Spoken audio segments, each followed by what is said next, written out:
Welcome to the We Hack Purple podcast, where each week we interview a different member of the information security industry to learn what it's like to do all sorts of different types of jobs.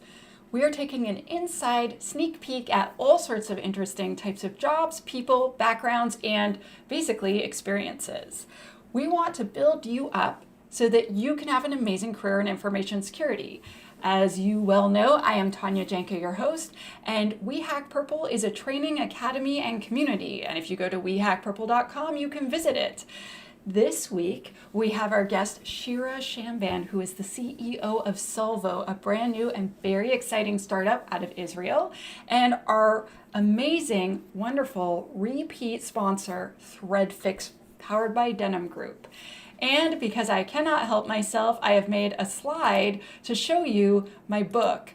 And so I'm going to reveal the image of my book to you, which is now a bestseller. So Alice and Bob Learn Application Security has now hit bestseller on Amazon.com and Amazon.ca. And you can get it from Wiley, Indigo, Chapters, etc. If you want to have the most beautiful of the security books, it has the prettiest cover. You can get Alice and Bob Learn AppSec. But I know what you're waiting for. Same thing as me. You want to meet Shira. Okay, so here she is. And boom, hello. Hey Tanya, it's so good to be here, and congratulations for the great achievement with the book. It was so nice to read, written so well. Anyone can learn out of it. Anyone who is interested, any junior, even seniors in the cybersecurity industry. So I highly recommend everyone to go ahead and get their digital copy. Thank you. Thank you so much. For those that don't know, Shira and I are friends, and I think she's totally amazing. And so I'm so excited. And actually, some of the other members of We Hack Purple have heard of you, and they're like, oh my gosh, this week is Shira. I'm like, I know, it's happening. Yes, finally. What can we do? Your show is so popular. I had to wait a few months to get my slot.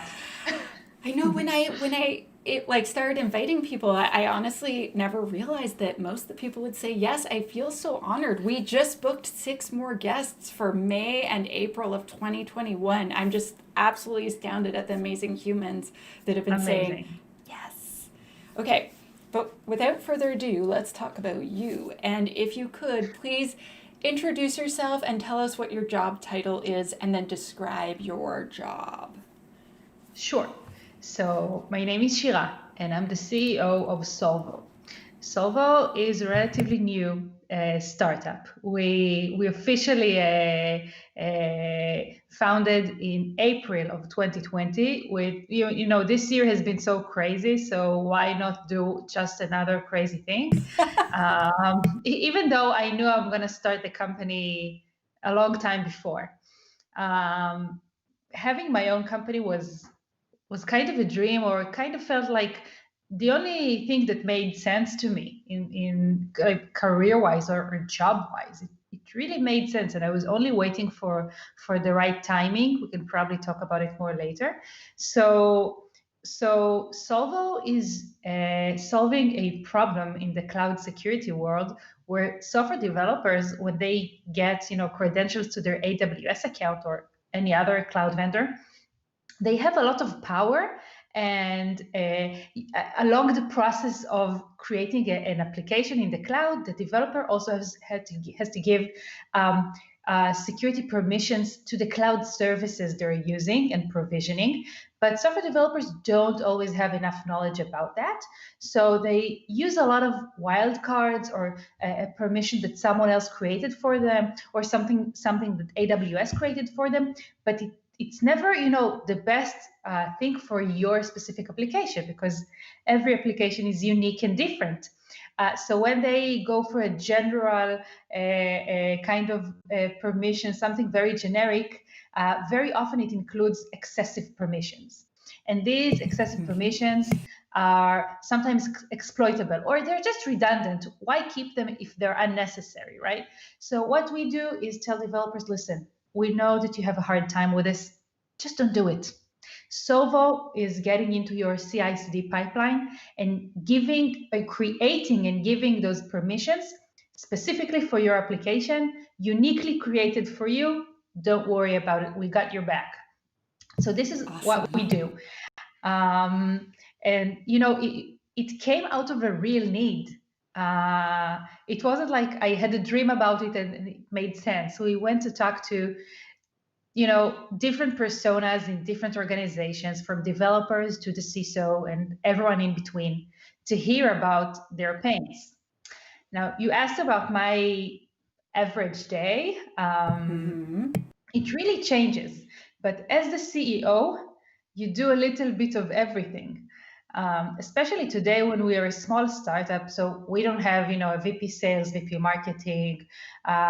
We use a lot of contractors, and at the end of the day, I sometimes feel like a conductor, like I stand above and kind of make sure it all plays well.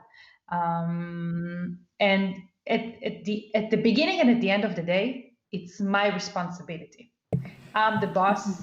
I am on top of the pyramid, so I have to make sure that everything works perfectly or works the best we can, and it's my responsibility more than anyone else. This is the way I see my job. No one day is, identical to the other. I come in the morning around 10 a.m. I will usually be back home anywhere between 7 to 9 p.m. Depends on how busy the day was. I really like the later hours just because they're more quiet and more calm, so I can do things with myself on the computer. Throughout the day, I have a lot of Zoom meetings with this and that about our website and about that customer and something legal. So I get to look at a lot of things. I learned a lot from our legal team, just about life. I So bet. that, yes, it's very, very, very interesting. I told my lawyer that maybe after we're done with Solvo, he will hire me as an intern, just because it was so interesting to work with him. So Cool. yeah, so yeah. Do you feel as the CEO that you're that person that kind of knows how to do every other person's job, but no one knows how to do your job, so you can't like really call in sick? Absolutely not. I don't think that I need to know as much as anyone else about their job. I think that it's my job to hire the best people who are definitely smarter than me and are more capable than me in something. For example, in marketing. So I have like the idea of how I think we should do marketing, like generally talk to these people, generally do these things. Yeah, SEO, for example. Making sure you come up on Google. Yeah, make sure we have to do it right. Yeah, but now go ahead and do the research around the best words and how to use them. So you need to bring in professional to do that. And I sit in the same room with our developers. Am I the best person to talk to about design? Absolutely not. No, absolutely not. I hear what you're saying. I like that though. That sounds like a really smart CEO move to know that I don't do everyone's job. I just have to make sure everyone gets taken care of.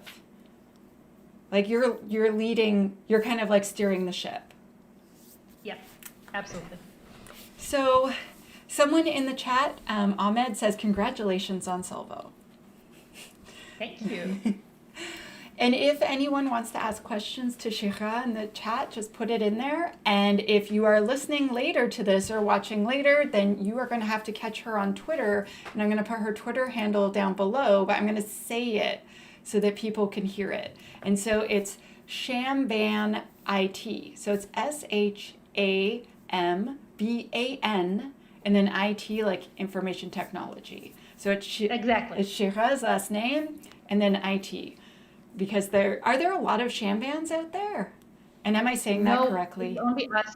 You're saying it perfectly. Yes. And it's only like every Shamban, we're all from the same clan. We just have to figure out how exactly are we related. But all of us are from the same ancestors. Cool. Yeah, it's a unique name. Very cool. Like mine, there are not very many Jancas out there, for better or worse. Um, so I have a question that I wanted to add to this is how did you know when you had a company? Like what moment clicked? This is a great question because there wasn't a single moment. Um, every day or every week, I have like this, light bulb like in the cartoons that says like, wow, it's like it's real. I have to pinch myself and to say it's not a dream. This is really, really happening. So I remember when I quit my job. So here I am jobless. So that was the first moment when it was real. And when I came up with a name and bought the domain and kind of had the idea of what we're gonna do, but and then I wanted to pitch about the idea, and I was like, I can't believe they're buying this. I mean, it's just an idea and some slides. You're very But they were convincing. listening. Yeah, they were listening. Um, and then one moment was when we officially, opened a company, legally opened the company. And I remember the day when we signed the papers for our investment. I was sitting here at home alone, telling myself, listen, you can still back out of this. I mean, this No. is your moment. They believed you about the pitch, but this is you taking a lot of money right now. I mean, do you want to reconsider? There is no pressure. No one is going to be angry with you if you decide not to take the money. I had that moment. But good for you for Uh, just going on anyway, being like, I got this. Yeah. And then, every week something happens that makes it more real. Our first office, our first employee, our first product, our first customer, our first paying customer. So everything is happening for the first time. So every week we have a happy hour in the office. And every week I'm like, listen, you know what happened this week? it's it's amazing, and I get that feeling every week. It's really real. It's not a dream. It's something that I dreamed about and then executed. Oh, it's so And this is exciting. our chance to tell the audience. No one is going to come to you and say, hey, here's a CEO position, please take it. I mean, unless you're super super super experienced in being a CEO, but Yeah. you always have your first time. When is going to be your first time? When you decide it's your first time. Mm-hmm. Oh my gosh. It's so true. I would like to note that bravery is when you're scared, but you go and do the right thing anyway. I like it. I, I'm. You never know if it's the right thing or not. You just know that it burns in you that you have to do it. That's the only thing that's gonna, that's the only indication that you're going to have. Um, Yeah. Yeah, I agree. Okay, so that totally leads me into the next question, which is what types of personality traits or maybe aptitudes does a person need to make for a good CEO? that's an excellent question, and I guess there isn't a one answer. Oh, Um, like everything, you've met some successful CEOs who seem to be asshole, but they're still successful for some reason. So I think that there are two main ideas that are leading me. okay. The first is that I'm here to build a successful company. And how can we tell if a company is successful? By, seeing how much money are they making, or how much money are they worth, how much money is someone willing to pay for it. This is how we know a company is successful. And how many uh, people you're helping too? Because if you yes, have the tons and impact. tons of customers, that's a good sign. Mhm. Yeah, the impact that you're creating. You have customers, you're saving their time, you're making them more secured. Absolutely. And then the other vector is the impact that you're making on your team and your employees. And I know that some people neglect that, but for me, these two pillars are equally important. I want my team to come to the office and feel like they came to their second home or their second family. and feel good where they are, feel good, get a good feeling, get a feeling that we care about them, we care about their personal involvement, we care that they feel important, that they feel valuable.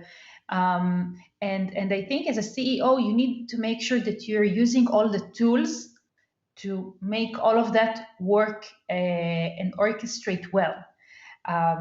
So you need to be very empathetic to your team and to your customers. You have to be half a psychologist, like listen to them. Yeah, you have problems in your cloud. Yeah, it's so unique. No one is having these problems. Tell me more. Tell me more. You have to listen and smile and say that you understand. It is very, very difficult what you're facing. We are here to help you. And you are. And you are there to Yes, help them. yes. I'm not sarcastic. It sounded a little sarcastic, but it's real. It's very real.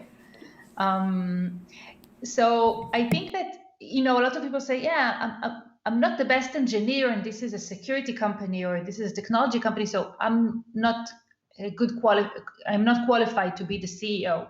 And I don't think that's true. You don't have to be the best engineer. You don't have to be the best marketing person. You don't have to be the best salesperson. You just need to be responsible and understand that this is a good time to bring a salesperson. I'm going to hire the best fit for the company and the best salesperson I can get. This is your job as the CEO. Someone just put in the chat, oh my gosh, I hope Shira and Tyrone are friends, because we had someone else named Tyrone on who was a CEO, and he's the CEO of a cybersecurity training company. But they teach different stuff than We Hack Purple does. And just so many things that you said are like bringing memories back of the interview with Tyrone, where he basically, like, it's like your words are coming out of his mouth or vice versa. Wow. Yeah, I'll have a chat with him. Intro us later. Nice, absolutely. So, so first of all, if you are watching or listening to this later, please click the thumbs up button or write us a review and tell us how great you think this show is. Okay, now on to real questions. So, do you feel that someone needs to have technical skills to become the CEO of a cybersecurity or a cloud security company? And if so, what are they? So I definitely think you need skills that are relevant to the cybersecurity domain that you're in. I mean, I don't have any reverse engineering capabilities, and that's okay because I'm not in the reverse engineering business. So I think the more solid background that you have in your domain, you will be perceived as a relevant person to solve this problem. And again, I don't have 30 years of experience in security. And the cloud has only been around for this many years. I was going to say, wow, Shira, before it even existed. Amazing. Yes, I was, me and Jeff, we're sitting together. I was 5 years old. And yeah. But the more solid background and the more professional you are in that domain, the more seriously people will take you.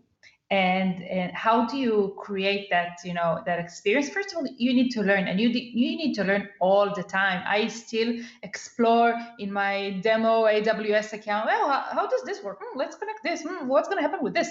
I still try out things when I have some time.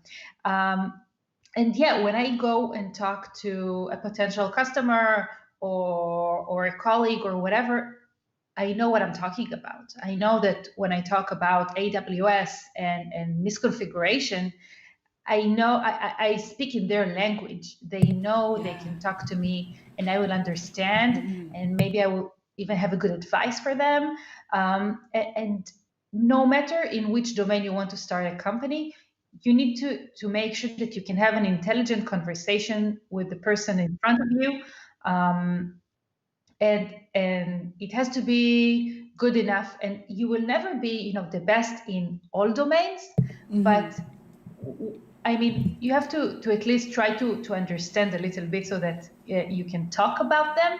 Yeah. And don't forget to write notes about, something new that you heard today, and need to go and to read a little bit or watch a YouTube movie and learn more about it. So That's always keep learning. that's a good tip. Speaking of your experience, so I'm from Canada and you are from Israel, and you have a very interesting career path, or I find it very interesting. Would you be open to sharing some of that? Of course, of course. So, as some of you may know, in Israel we have a mandatory military service. Men and women both have to go to the military for a period, of 2 to 3 years, basically. That's the mandatory service. You can't choose where you want to serve. You take some tests and then you get notified where they chose to put you. So I had no idea what am I going to do. I got to intelligence. I didn't know that's going to happen. And one thing led to worse. As I said before, I was always, the person who does a little extra, just because, not because someone told me to. So I knew I'm gonna take officers training, just because, I'm the kind of person who sees something is done in a weird way, and I'm like, instead of just complaining about, oh, how long the line is, wait, let's just work it in a different way and make sure it goes faster. Like, I don't wait for someone to do it. I just go ahead and say, let's do it differently. Yeah. So sometimes you need your ranks to do things differently. Just like sometimes you need to be the CEO to do things differently. Yes. So I just, took the officer's training just to make things differently. And one thing led to another, and I stayed in the military for 13 years. So that's a little more than the mandatory years. A little bit more. Yeah, and during that time, I got to do many different and interesting things that has to do with cybersecurity, with intelligence, with counterterrorism. Many different domains that are technology related and are intelligence related. So that was a fascinating time, and it really opened my mind about this world and about how, when you connect to the internet, you can be anywhere you want from the comfort of your living room. That it's that amazing. I think it's great, and it's a great enabler for us. But also, as everyone knows, it's also dangerous, and people sometimes exploit it. So that was that. And after 13 years, I felt like I'm not sure I want to do this until I retire. So maybe it's a good time to take a break and see the real life. And when you're in the military, I didn't have a LinkedIn account. I didn't have a Twitter account. No one knew me. I'm like, what is this LinkedIn thing? And why do I have to be connected to people? So I had to start from scratch, from absolutely nothing. I had to build a network. Wow. And I started I just started talking to people, like asking them for coffee. And this is actually a very good tip for anyone listening to us right now. Ask people to grab coffee with them and get their thoughts about something. I rarely got a no. Rarely. That's awesome. What's the worst thing that's going to happen, right? Someone is going to say, sorry, I don't have time. Today with Zoom, people are just going to say, yeah, let's do it over Zoom. So don't be afraid to just find an interesting person and ask them for 30 minutes of their time. People really like to be asked to help. So took a lot of coffees with different people and figured that maybe a product manager position is going to be the best thing for me. During that time, I also met another friend who was a CEO of another startup, a rather successful startup, and talking to him about what kind of roles there are in the real world, like a product manager or a sales engineer or customer success. The more we talked, I was like, yeah, I feel like I need to sit in your chair. Like, it made the best sense. And he's like, you can't sit in my chair. You need to start your own company if you want to be a CEO. And of course, I didn't literally mean his chair, like, I'm going to You're like, get replace you, up. move over. Yeah, I didn't mean it that way. I was like, listen, after everything you told me, like, it feels the right thing the right position for me to be at. So I'm like, yeah, okay, I'll have to start my own company then. And I still knew that since I'm just coming out of military, which is a very different organization. I have to take a detour and stop in another company just to learn a little bit about how it works. And this is how I got to Dome9. And really, at the beginning, I came as a product manager for a new product that does intrusion detection in the cloud. But very soon, I found that I was doing many other things and not just product. First of all, I opened a research team. So here I am doing some security. Wow.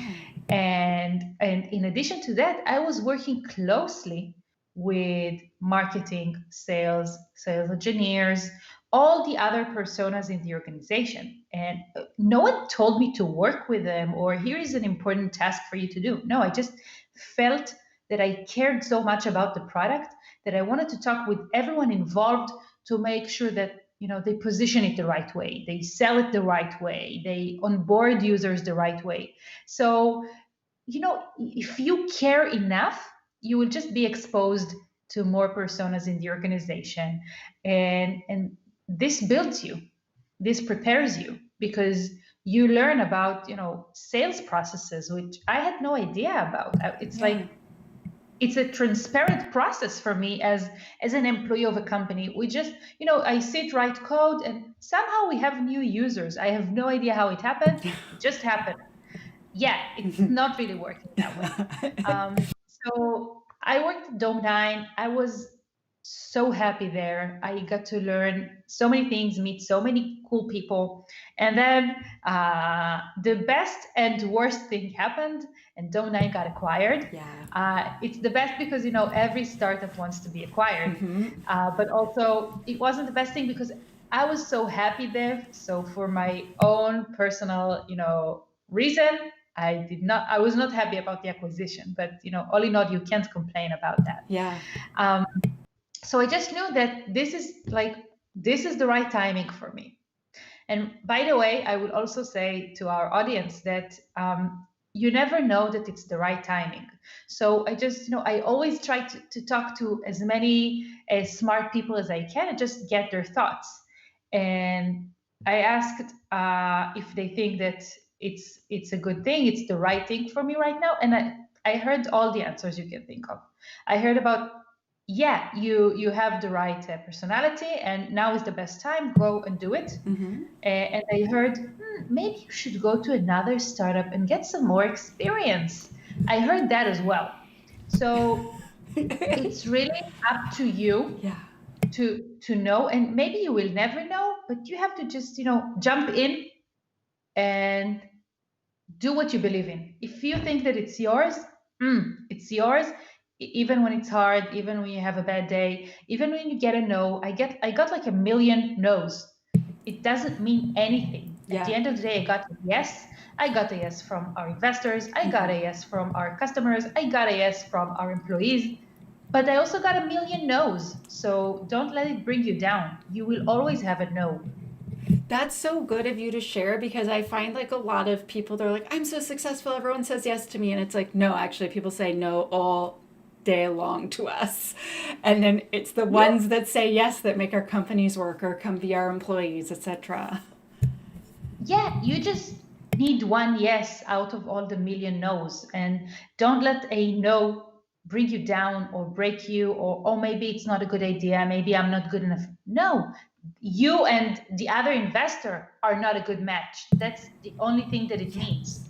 Okay, I will have another investor that I will have a good match with. That's fine. Yes, and if you don't make a sale to a customer now, you might make a sale to them in 6 months, or you might make a sale to them next year, or because you were truthful and you honored what their needs are. If you say honestly, like, listen, like, that's not what we're selling, but here are some recommendations for you of really good places that could help you with what you're actually looking for.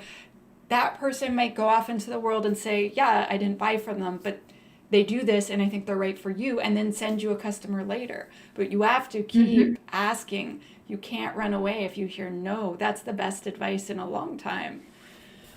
You also gave a good advice. Keep honest. Yeah. Don't sell something if it's not solving the problem. And yeah, for example, in our industry, there are so many open source tools that are pretty good. And I mention my competitors very often in a good way. I say, hey, they created this really cool open source tool, and I think that for the problem that you're describing, you can use it. It's good. I mean, you can pay me money, but you have this tool that is solving exactly the problem that you described. That's fine. I know that they will appreciate my honest opinion and my honest feedback, and my integrity and my company's integrity is very, very important. Yes. Oh, I could not agree more. One of the values of We Hack Purple is integrity. And we had this meeting with a person. We were thinking of making an affiliate recently. And it turned out he was also a recruiter. And so he was planning to tell people they kind of had to take our courses so then he could get a cut. And we're like, no, we're not open to that. We're not open to anything that puts, first of all, that puts like undue pressure on people. And also we're like, that doesn't feel honest. So we politely declined. I'm just like, that's not how we want to make sales.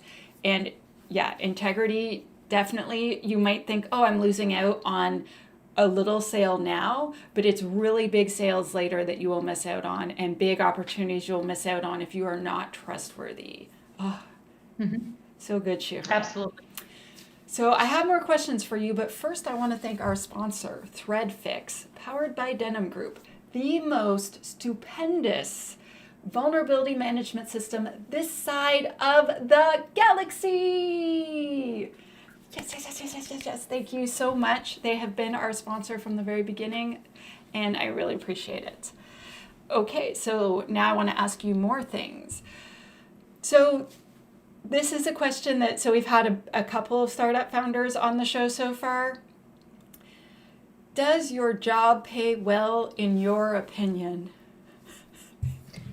Okay, that's an important question, and people need to know that when you're an entrepreneur and you want to start a software company of any kind, you have to assume that you will work for some time without a salary at all. And you have to be prepared for that. You have to, have your savings or find another source of income that is not another job.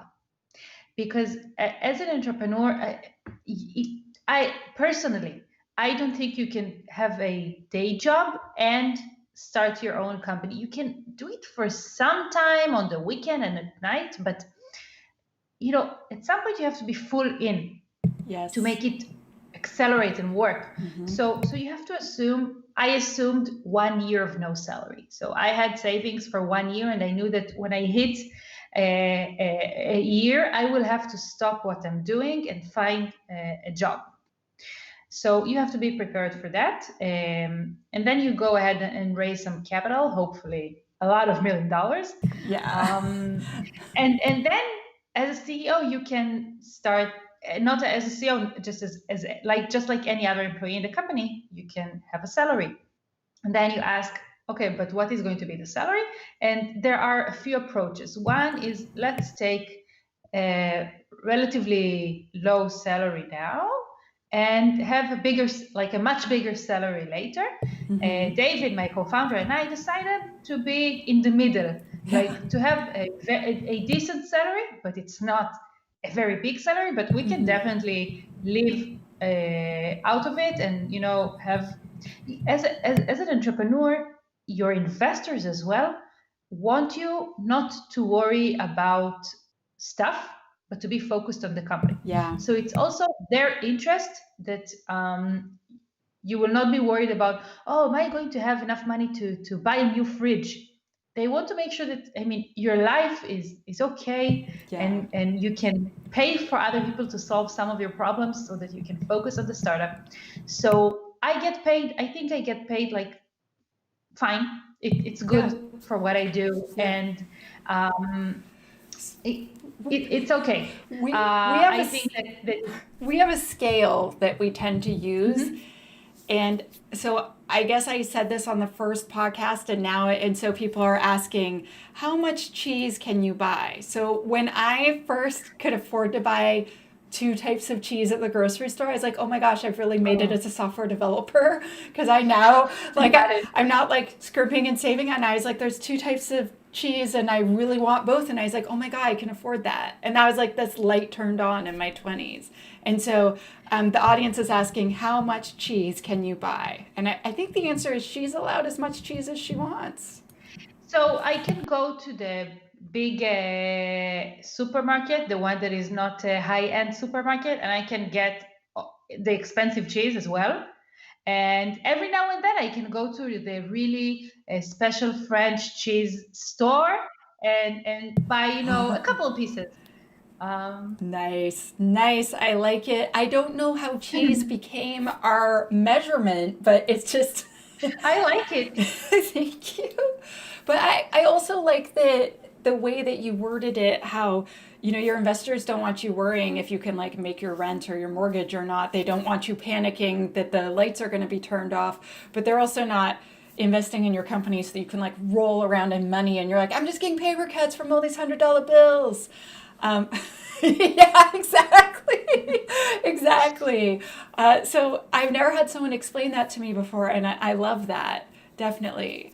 I have, yeah, that's really good. It puts a lot of things in perspective for me too. I just started getting my own salary from my own company 2 Fridays ago. Yes. This is a big move. This is a big thing. Yeah. Maybe one day you will interview yourself. We have a plan for if a guest stands me up. There's another person in my city who's going to be my guest, and then the backup is for me to interview myself, which is very silly. But I'll probably just ask a guest to come on and interview me. But I'm hoping that most of our guests can make it because we have like really awesome guests planned. But anyway, okay, I want to hear more Right. about you. So like, let's say someone is like you years ago where they saw the Mhm. person, they see you now in the CEO chair and they're like, oh, that's amazing, I want to do that someday. Do you have any sort of ideas on like a learning path or like way they could try to train themselves or experience they could try to get themselves there? Yeah, the experience should be as diverse as possible. And it doesn't necessarily mean that you will switch jobs constantly, but it means that wherever you are, a big corporate, a small startup, wherever you are, you should grab lunch or coffee or virtual coffee with anyone and ask them to hear about how does the sale process really works? How does it work? Do everyone reach out to you? Do you have to reach out to people and just make them hear your pitch? How does this really work? And then how do we create the messaging for our company? Why did you choose to use this slogan, for example? Like, try to talk to as many people and just hear their perspective. This will give you a lot of perspective, Mm-hmm. especially hearing from people what didn't work for them is very helpful. It doesn't mean that if it didn't work for them, it's not going to work for you. But if you hear their answers, like it didn't work because the market wasn't ready or because our customers were this kind of person, yada, yada, yada. As long as you hear and ask them, why didn't it work or why did you choose this? This will expand your horizons. Yeah. And this is the best thing you can do. As a CEO, you have to be a little bit of everything. And I never worked as a salesperson or as a marketing person, but watching and talking to these kind of people gave me some skills to at least be the first salesperson in my company until I hire a professional person to do that. Same goes for everything else except for writing code. I'm not allowed to write code. Just because we want it to work in production. Only because we want the code to work. Otherwise, they would Yes. let her write it. God, Yeah, you're yeah. hilarious. Most honest comment ever. um, so, would you say that there's lots of opportunities in your field? And so that's a hard question because you basically made your own opportunity. But would you say there is? I think that we have so many problems in the world, right? It doesn't necessarily have to be in cybersecurity. In cyber, we have plenty of problems, plenty of startups, and we still see new startups every day. So I guess we have that many problems. But I think that if you find a problem, again, it doesn't matter if you're a gym trainer and you find a problem, you can either say to yourself, okay, it's just the way it works. It's let's accept it, or we can think about a way to solve it. And if other people have that problem, we can scale our solution, create a software that will solve it for everyone and sell it and feel like we changed the world and we solved the problem for someone. So I think that there is an opportunity as long as you find a need. So Yeah. No, yeah, I mean, it's really up to you to find a need. I think that And you said something really important there that a lot of people don't realize. So the reason why her company is working is because she's solving a problem. And she's solving a problem that people are willing to pay money to have solved. And I have met people where they're like, I want to be a CEO and I want to do a startup, and they're like, I made this cool tech thing. It's like, what problem does it solve? No, but it's really cool. I'm like, well, go build a blockchain because that's where all those people are hanging out. yeah. So, and the more personal and relevant the problem is to your life, the more compelling it's going to sound to other people because you really speak from your own experience and from your own pain. It sounds real. So, yes. And I just realized that I've been flashing your URL on the screen, but a lot of the people that listen to the podcast aren't going to be able to see that. So I want to explain to everyone, if you want to go check out Shira's company, you should go to solvo.cloud. So that's SOLV, like Victor, O.cloud. Like, those gorgeous things in the sky, or also the things that Amazon, Google, and Microsoft make for us to have awesome infrastructure on demand. One or the other. So, what do you like best about your job? We talked before about the fact that every week I feel like the company is more real. And whenever something satisfying happens, like I sit in my chair and I'm like, yeah, we have our first paying customer. Or listen, we had this really awesome person starting to work for us. The fact that someone is willing to quit their job and come work with me, I'm like, what? Did you really do that? Yes. I mean, for me? I mean, you believe in my idea? You think we can do it together? You think you can change the world? You think you can create some software we can use and scale? Wow! I mean, people are buying this. What? I know. It's amazing. Yeah. So, and I have that moment a few times a week because everything is new for me. Everything is happening for the first time. It's mind blowing every time. And I appreciate it. I appreciate these moments. I appreciate these milestones. And I celebrate with my colleagues. We celebrate the first user. We celebrate the first PR. We celebrate these milestones because they're so important for us. They're so meaningful. Yes, they are. And I love the way you worded that. Like, it's just so amazing to have someone believe in you and your idea so much that they will leave this other thing or this other opportunity and they're like, I'm on board, let's do this. I'm on your team. I love it. Yeah. I love it. It touches me every time. Yeah. My employees have started calling it Purple Team. They're like, for Team Purple. And they call it Purple Work.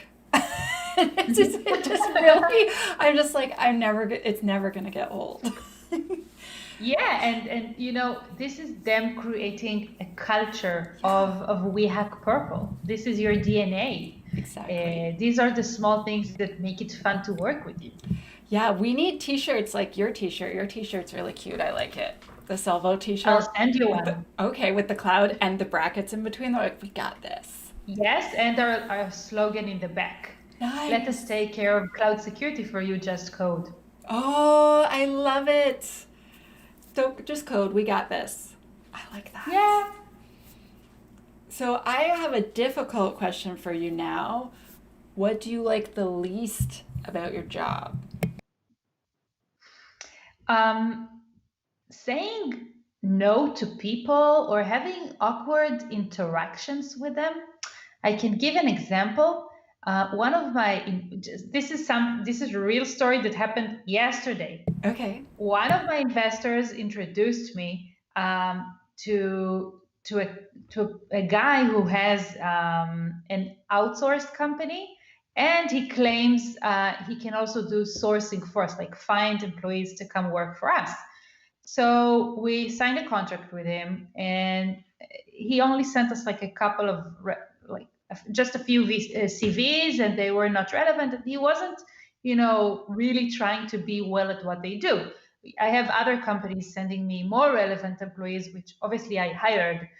Um, and then this one day, the guy emails me saying that as an indirect stakeholder, he would like What? to recommend me about these steps, or telling me that we took a bad approach in hiring and we are too harsh with the candidates, and like saying a bunch of stuff. And I'm like, what? I mean, you are a vendor, Mm-hmm. and if you have, like, if you feel like we're not working well together, so you can, give me a call and talk about how we can work better together. But like emailing me in a pretentious way and claiming that you know better than me, even though you really proved that you're not, well at what you do. um, where do you have the nerves I or the know. attitude to email me this list of things that allegedly me and my co-founder are doing wrong? This is so rude. Yeah. And you're not only a vendor, you are a friend of one of our investors. Does this make any sense to you? Would you send this kind of email to another client of yours? That was so rude. And I was like, so option number one, send him a totally angry email Or like, proving him wrong what if it on was like a everything he wrote. picture of you just flipping the bird? Do you think that would have got the message across? Listen, so I was like, like Shira of 3 years ago would send the harshest email back, Yeah. like proving him wrong on every point that he came up with, Mm-hmm. and telling him, who the hell do you think you are? Mm-hmm. And I mean, because really, who the hell do you think you are? Yeah. You are a vendor, Yeah. and you are here to send me a bunch of CVs and make sure I have lots of engineers writing code. Yeah. This is this is what you were hired for. Yeah. So I was like, Shira of 3 years ago would have written, a very harsh email back. But I took a deep breath and held myself and asked, what is the best outcome, or what do I want to make out of this? Because yeah, I could send that email, but except for, a relief for 30 seconds, what Mm-hmm. what good is going to come out of it? So I wrote a very polite email Mm-hmm. that, regardless if I agree or disagree with what you wrote here, I don't appreciate this aggressiveness Mm-hmm. from any vendor or partner I work with. And maybe in the future, we will have more relevant projects to work on. And that's it. For me, that guy is history, Yeah. and we will never work together. Never, ever. I'm not going to shame them out in public, but if anyone asks me about them, I will say that company's name, and I will highly recommend not to work with them. Mm-hmm. So You're I have I have this I have these kind of moments or incidents. It's not often, but when it happens, and I have to control the monster in me, that's that's hard. That's Yeah. hard. But as a CEO, you are the face of your company, so you can't let that monster out anytime you want. You have to be careful not to release it. So that's as for the least fun moments I have in my company. I will not let anyone hurt the company, hurt my employees, hurt my customers, or harm them. So this is like me being the lioness in the front, taking the fire and making sure everyone else doesn't see that or doesn't feel that. It's so true. It's so true. I have found that I have had to stand up for myself constantly. I actually had a company talk about how they wanted to do like a collaboration with my company, and then during the meeting they told me to stop making training and just sell their product and put my name on it.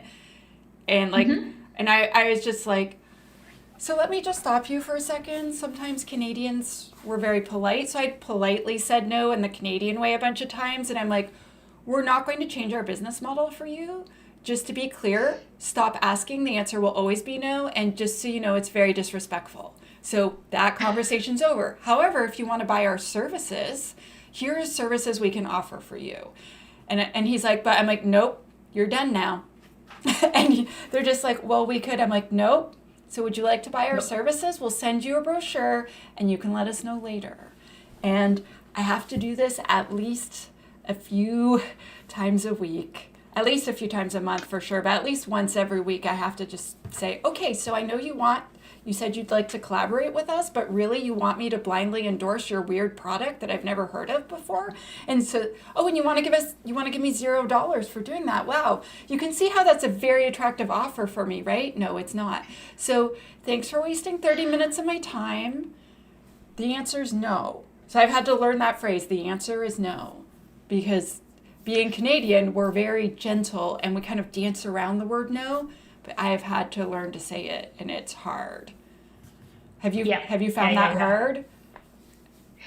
Yes, saying no, because in a way we try to please other people all the time. So saying no is not easy, and you have to learn to focus. Listen, everyone has 24 hours a day, all of us, Mm-hmm. and you have to decide how to spread them or how to divide them, or who can who do I want to share some of this precious resource with. And sometimes you just have to say no, because this is not a top priority and this is a time waster. It's not going to build anything. These 30 minutes are not an investment that will return itself. It doesn't No. matter if it's with money or with anything else. So Yeah. you have to be very, very responsible with your time. And sometimes you have to say no. As an Israeli, Mm-hmm. it's more common to be blunt about stuff. And Mm-hmm. then very often I interact with North American kind of people who really go around saying no or thank you but no, or like maybe later, or just ignore your emails. So you have to adapt, but it's very it's unnatural for me. Like I try to speak, to walk the talk, but it's not natural. I hear what you're saying. I think you do a great job, just for the record, because we get Thank along you. really well, and you totally tolerate my dancing around of the no. Tana, you never say no to I me. know it's true. Okay, I have two last questions. And then we have to go because we are reaching the 1 hour mark. So the first question is, what is one actionable step that you would suggest for someone who wants to one day become a CEO? I know you already said like you should network with every single person. So I'm going to be a jerk and say, do you have another actionable step? I think that one of the most important things is To learn to control your time, I wake up in the morning, usually around 6 a.m., because I know that these, extra 2 hours before things are becoming a mess are very important to do some reading or to work out, like to do something that is very important for my mental health. And you need to respect yourselves. Uh, and it actually brings me to a more important thing, and this is the fact that you have to learn all the time new things, and you need to adapt and create yourself the ability to learn by yourself new things. It's like school is over, university is over, this is the real life. And if you are unable to, Google a new topic and read a couple of blogs and then choose the right YouTube video. Oh, it's not the right, let's take another one. And then just go ahead and create something, open a console and write some code, go to your AWS console and connect some components together. Like, you have to go and do it. You have to have real experience in your hands. You don't have to be, the best a DevOps engineer, but you definitely need to try and work with the real materials. Um, you need to have that capability. It doesn't matter if you want to be in security or in cake baking. You need real experience. Yeah. But no one is going to do that for you. This is your responsibility. Yes. Oh my gosh, that's such good advice. Okay, so the last thing I need to ask you about is if someone wants to know more about you or they want to follow you, do you have any website or events or links to share? So I've already shared Solvo.cloud and Shamban IT on Twitter. Are there other ways that people can follow up with you? Are there events? So Twitter is the best place to follow, and if I have other events that I participate in, I will try to tweet them so you can check them out. I have some videos on YouTube, so you can Google my name and see them right away. You can connect with me on LinkedIn and see more about what I do, because I try to publish over there as well. And feel free to DM, and I will do my best to answer everyone and be as helpful as I can. Thank you so much for being on the show. That was all of your answers were fantastic. That was awesome. Thank you so much. Are there any last things that you want to say before I wrap up the We Hack Purple podcast? So thank you so much for having me, and thank you for your wonderful audience for being here with us today. And I feel very honored to say that you're my friend, and I'm very thankful for the InfoSec industry, because this is what got us together. Yep. The conferences and the culture around it is what made us friends, and even the distance cannot separate us. So I'm very, very thankful for having you in my life. Me too. And I can't wait for one of us to be able to fly anywhere in the world and meet. Oh my gosh, me too. I totally miss you so much. This whole pandemic sucks for 100 reasons, and that is in the top 10. Yeah. Thank you again for being on the show. And now I'm going to do that part where I say goodbye to everyone. So thank you so much to everyone who is listening to the We Hack Purple podcast. I want to thank our sponsor again, ThreadFix. You guys are the best. I really appreciate you supporting us. And I want to thank the entire We Hack Purple team for all the things that you do that make our academy run well. I'm very excited how we are going to be opening the community again for the public in a few weeks. And I wanted to just briefly, for just 1 second, read a podcast review, because we are getting so many of them. And I wanted you to know that if you do a podcast review for us, we will send you stickers. Yes, that's right, stickers. It is a really good deal. And anyway, thank you so much to everyone.